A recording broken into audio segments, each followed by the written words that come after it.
aşamayı 20 Şubat 2025 tarihli barış ve demokratik toplum çağrısını dolaşanın çabası aynı değerde ve tatlıya şayandı. 4.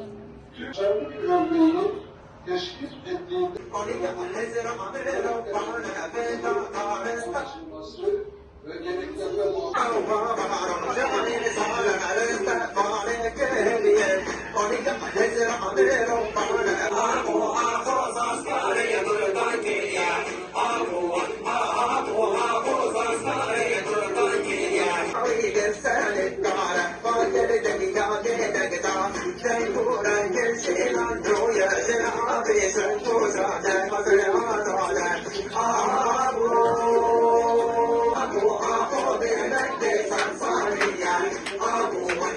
Sansaria,